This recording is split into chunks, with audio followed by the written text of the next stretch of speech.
जय हिंद दोस्तों। आज हम बात करेंगे मुगल वंश की और खास करके जो हिस्ट्री का सब्जेक्ट है, इतिहास का सब्जेक्ट है। अब इतिहास से भी टीजीटी, पीजीटी, नेट, जेआरएफ सब कर सकते हैं।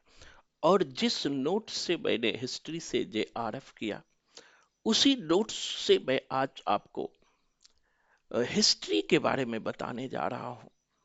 तो आखिर इतिहास में जो मुगल वंश है, मुगल वंश का इतिहास क्या है, किस तरह के सवाल खास करके यूजीसी नेट में हिस्ट्री से पूछे जाते हैं, उसी की चर्चा करेंगे। एक एक बात को समझेंगे।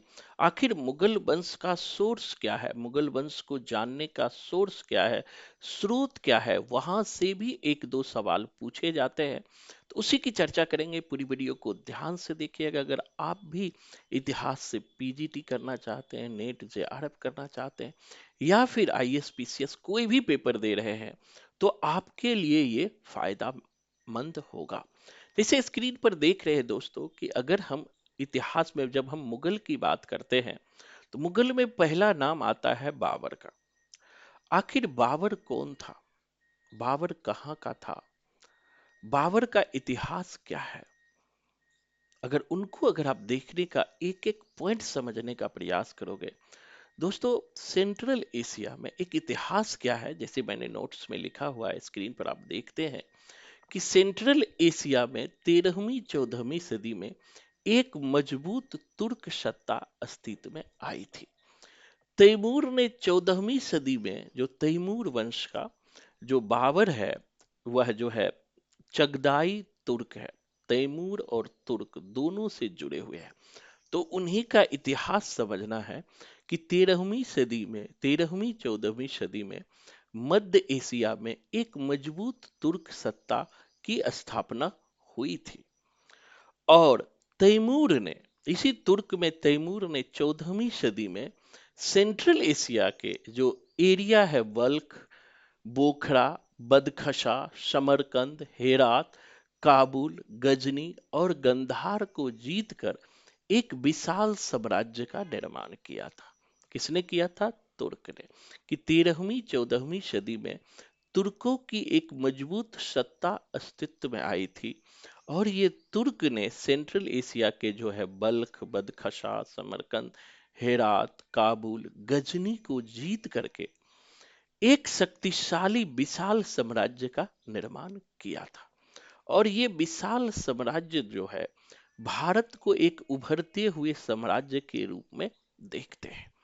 आगे चलकर आखिर बाबर कौन था? तो दोस्तों याद रखिएगा, बाबर पितृ पक्ष से तुर्क था, यानी तैमूर परिवार का था। याद रखिएगा, बाबर जो है पितृ पक्ष से तुर्क था, यानी तैमूर परिवार का था। और जो है, जो अबू सईद, जो अमीर अमीर तैमूर था, अमीर तैमूर, उनकी तीसरी पीढ़ी थे अबू सईद। तो दोस्तों बाबर के पिता का नाम जो था, वो वहां पर आएंगे। उनके दादा का नाम था अबू सईद। अबू सईद के चार, देखिए ये डेप्थ है, यहाँ कहीं नोट्स में आपको नहीं मिलेगा कि बाबर का दादा का नाम क्या था। तो बाबर के दादा का नाम था अबू सईद। अब अबू सईद के दोस्तों चार पुत्र थे: अहमद मिर्जा, महमूद मिर्जा, उमर शेख मिर्जा और सैयद मिर्जा। ये चार थे अबू सईद के चार पुत्र थे: अहमद मिर्जा, महमूद मिर्जा, उमर शेख मिर्जा और सैयद मिर्जा। ये कौन थे? मतलब कि अबू सईद जो बाबर का दादा था, उसके ये चार पुत्र थे। तो जो उमर शेख मिर्जा जो बाबर के पिता थे, अब इनके पिता ने, जो अबू सईद थे, अपने चारों पुत्र को जो सेंट्रल एशिया के अलग अलग क्षेत्र उन्हें दे दिया। एक बार मिलाने के लिए भी यहां से पूछा था। जैसे अहमद मिर्जा को समरकंद का क्षेत्र दिया, महमूद मिर्जा को बल्ख और बदखसा का क्षेत्र दिया, और उमर शेख मिर्जा को, जो बाबर के पिता थे, उसे फरगना का क्षेत्र दिया। और सैयद मिर्जा जो चाचा थे, उसे काबुल या गजनी और कंधार का क्षेत्र दिया। तो इस प्रकार से तो बाबर पिता की ओर से तैमूर थे, इतना याद रखना। और बाबर जो है मातृ पक्ष से मंगोल जो है चंगेज खां के परिवार से थे। बाबर पिता के पक्ष पक्ष से तो तुर्क थे और मातृ पक्ष से ये तैमूर के वंशज थे। ये किसके वंशज थे? सॉरी, चंगेज खां के वंशज थे। चंगेज के ही खां के 12वीं पीढ़ी में यूनुस खां और इसकी 13वीं पीढ़ी के कुलतुग निगार दोनों से उत्पन्न, यानी बाबर के मां का नाम जो था, याद रखिएगा, वो कुलतुग निगार था। बाबर के मां का नाम कुलतुग निगार था। यानी कि उमर शेख मिर्जा, और उमर शेख मिर्जा जो तुर्क थे और जो कुलतुग निगार थी वो चंगेज खां के वंशज थी। तो दोनों का विवाह हुआ। उन्हीं विवाह से जो बालक उत्पन्न हुआ वही बाबर कहलाया। वही कौन कहलाया? बाबर। यानी पितृपक्ष से वह पितृपक्ष से वह तैमूर था और मातृपक्ष से वो चंगेज खां का वंशज था। कौन? बाबर। कौन था? बाबर। तो बाबर का इतिहास हमें ध्यान में रखना है। अब आता है, इस प्रकार बाबर तैमूर परिवार की 5वीं पीढ़ी से था और मातृपक्ष में चंगेज खां के परिवार के 14वीं पीढ़ी का थे और उमर शेख मिर्जा और कुलतुग निगार खां का पुत्र था बाबर। यानी पिता की ओर से तुर्क था और माता की ओर से मंगोल था। बाबर कौन था? तो याद रखिएगा, पिता की ओर से तुर्क था और माता की ओर से मंगोल था। यानी कि बाबर को चगदाई तुर्क भी कहा जाता है। यानी तुर्क और मंगोल दोनों था। अगर बाबर कहाँ का था, अगर आप देखिएगा तो बाबर मूलतः सेंट्रल एशिया का था, तैमूर परिवार का था, चगदाई शाखा का था। बाबर की जो मूल भाषा थी, याद रखिएगा, तुर्की भाषा थी। बाबर की जो मूल भाषा थी वह तुर्की भाषा थी। कहता है बाबर मंगोल का अपभ्रंश रूप है जो बाबर के बारे में प्रचलित हो गया, जबकि बाबर मंगोल नहीं है। मुगल नाम का कोई ना कोई वंश तुर्क वंश का था ये। तो ये बाबर मंगोल भी नहीं है, लेकिन मंगोल के परिवार से इनकी मां आती है, तो इसीलिए इसे चगदाई तुर्क कहा जाता है। बाबर को अपने पिता उमर शेख मिर्जा से पैतृक रूप से फरगना मिला था और उनके चाचा को अलग क्षेत्र उनके दादा अबू सईद ने बांट दिया था। अब धीरे धीरे खेल क्या होता है दोस्तों, बाबर के उत्थान का इतिहास फरगना से शुरू होता है और भारत पहुंचने तक का एक लंबा इतिहास है। कहा जाता है कि 1494 ईस्वी में जब बाबर 11 वर्ष की अवस्था में थे, तभी उनके पिता उमर शेख मिर्जा विपरीत परिस्थिति में मर जाते हैं और शासक बनता है बाबर। शासक कौन बना? बाबर। यही बाबर आगे चल के अपनी महत्वाकांक्षा को साबित करने के लिए एक लंबी लड़ाई लड़ता है। वह अपने साहित्य में कहता है, संसार उसी के लिए है जो संघर्ष करता है। बाबर ने एकमात्र आत्मकथा लिखी है, तजुके बाबरी, याद रखिएगा, जो तुर्की भाषा में है। इस बुक में बाबर कहता है, अपने साहित्य में कहता है कि यह संसार उसी के लिए है जो संघर्ष करता है, जो लड़ता है, लगातार लड़ता है। यह संसार उसी के लिए है। इसीलिए बाबर ने धीरे धीरे जो उनके चाचा का क्षेत्र था, समरकंद, बल्ख, बदखशा, गजनी, सबको जीतता चला गया और भारतीय बॉर्डर के पास, यानी भारतीय के नजदीक वो पहुंच गया। कहता है, उसने अपने साहित्य में कहता, हर बार के बाद दुगुना शक्ति से जीतना चाहता। बाबर अपनी आत्मकथा में कहता है कि जब भी मैं कोई युद्ध हारता हूं तो अगली बार उसे जीतने के लिए दुगुना मेहनत करता हूं। यहां से हम बाबर से सीख भी ले सकते हैं। जब हम अपने कोई भी चीज में हारते हैं तो हाथ पर हाथ रख के बैठ जाते हैं, लेकिन वो बाबर था कि जब भी हारता था अगली बार वो दुगुने मेहनत के साथ लड़ता था। और यही कारण है कि उन्होंने 1504 ईस्वी में काबुल, गजनी, कंधार जीत लिया। अब फरगना को खो दिया। जब काबुल, कंधार, गजनी जीता तो धीरे धीरे फरगना को खो दिया।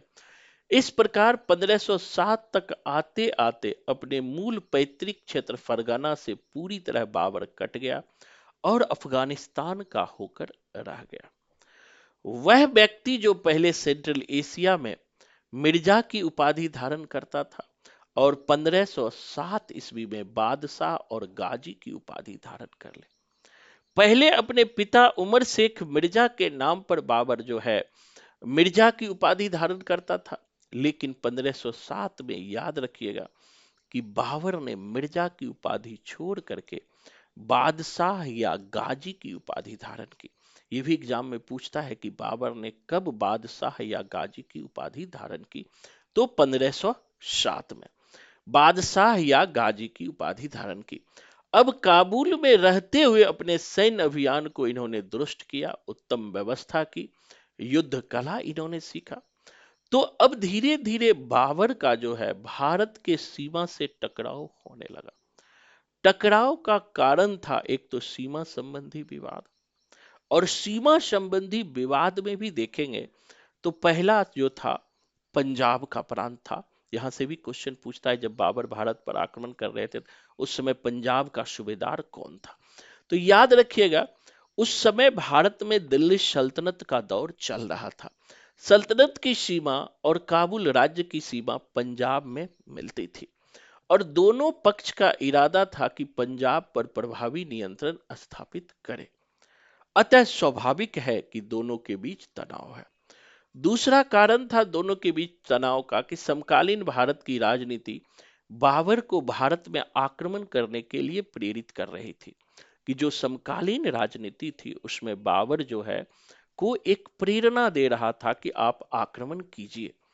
बाह्य आक्रमण के लिए जो है पक्ष आमंत्रण भी दे रहा था। जैसे अभी हमने कहा, सल्तनत के सुल्तान आमिर, पंजाब के गवर्नर दौलत खां लोधी, जो उस समय बाबर को निमंत्रण दे रहा था, पंजाब के गवर्नर दौलत खां लोधी, कि आप भारत पर आक्रमण कीजिए। इसी तरह आगरा के गवर्नर आलम खां लोधी भी बुला रहा था। तो याद रखना, पंजाब का कौन है? दौलत खां लोधी। आगरा का कौन है? आलम खां लोधी।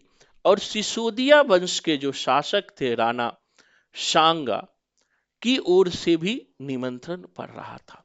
तो बाबर के लिए भारत पर आक्रमण करना एक अनुकूल माहौल के रूप में सामने आ रहा था, क्योंकि एक तरफ तो पंजाब के गवर्नर, आगरा के गवर्नर, सिसोदिया वंश के शासक, राजपूत शासक भी बाबर को आक्रमण के लिए आमंत्रित कर रहे थे।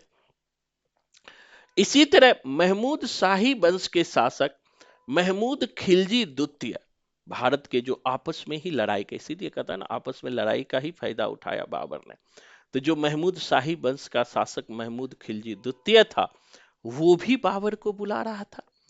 इससे स्पष्ट हो गया कि बाबर और दिल्ली सल्तनत के बीच संघर्ष होगा, और बाबर की महत्वाकांक्षा रुकने वाली नहीं थी, बढ़ती ही जा रही थी। बाबर इस महत्वाकांक्षा के कारण फरगना से काबुल तक आया था। अब उसे भारत तक बढ़ने के लिए ये सब लोग प्रेरित कर रहे थे। वह मूल पैतृक क्षेत्र खो दिया, लेकिन भारत की ओर बढ़ रहे थे। एक इच्छा तो बाबर की भारत में लूट की थी, इसीलिए भारत की तरफ वो अब टटोलना शुरू करता है। धीरे धीरे वो भारत की ओर टटोलता है, और भारत का बाबर का प्रथम आक्रमण पानीपत का युद्ध नहीं था, ध्यान रखना। 1526 का पानीपत का युद्ध बाबर का प्रथम आक्रमण नहीं था। बाबर ने उससे पहले भी कई आक्रमण किए। जैसे पहला बाबर का प्रथम आक्रमण 1519 ईस्वी में पंजाब के भेरा से बाजौर क्षेत्र पर था, कि 1519 ईस्वी में बाबर ने भेरा से बाजौर क्षेत्र को जीत लिया, पहला आक्रमण। द्वितीय आक्रमण भी 1519 में हुआ, जिसमें पंजाब क्षेत्र से पेशावर तक को जीत लिया। बाबर ने तीसरे आक्रमण में सियालकोट को भी जीत लिया, लाहौर से सियालकोट। और चौथे आक्रमण में बाबर, जो 1524 के आसपास हुआ, पंजाब हरियाणा सीमा के दीवालपुर तक नियंत्रण कर लिया। जो पानीपत की लड़ाई है, याद रखिएगा, बहुत इंपॉर्टेंट लड़ाई है 1526 की। यह जो है इब्राहिम लोदी और बाबर के बीच हुआ। तो यह लड़ाई बाबर की पहली लड़ाई नहीं थी। भारत में इससे पहले भी बाबर ने 4 लड़ाई लड़ चुका था। तो 5वीं लड़ाई थी वह पानीपत की लड़ाई थी, जो 1526 में पानीपत की लड़ाई हुई थी। अब आता है कि बाबर ने भारत जो पानीपत की लड़ाई में जो यूज किया, जैसे तुलगामा पद्धति पूछता है। बाबर ने तुलगामा पद्धति एक लड़ाई की पद्धति थी जो तुर्कों से सीखा। सैनिकों को छिपाने की पद्धति स्क्रीन पर देख रहे हैं मंगोलों से सीखा। आकस्मिक आक्रमण की पद्धति वो उज्बेकों से सीखा। तोपखाना बाबर की एक विशेष उपलब्धि थी, स्वयं की उपलब्धि था। बारूद का प्रयोग इन्होंने ईरानियों से सीखा और अश्वरोही का प्रयोग इन्होंने कस्तुनतुनिया से सीखा। तो इसलिए बाबर के पास जो है भिन्न भिन्न टेक्निक था, भिन्न भिन्न चीजें थी। यही टेक्निक के कारण बाबर ने, जो मैंने कहा, 21 अप्रैल 1526 ईस्वी को संपूर्ण भारतीय सेना को मात्र 11 घंटे में ही पानीपत के मैदान में हरा दिया और भारत का पर राज्य स्थापित कर लिया। किसने? बाबर ने। इस प्रकार मुगल सत्ता का इतिहास जो है 1526 से शुरू होता है और पानीपत की लड़ाई से शुरू होता है। और बाबर के इतिहास में अगर संपूर्णता में देखेंगे तो एक बड़ा सेक्शन है कि 1526 से लेकर के मुगल वंश का जो एक मेच्योर फेज होता है वो 1707 तक होता है, जब जब औरंगजेब की मृत्यु होती है। तो इस तरह से बाबर ने एक संघर्ष शक्ति के द्वारा भारत में मुगल वंश की स्थापना की थी।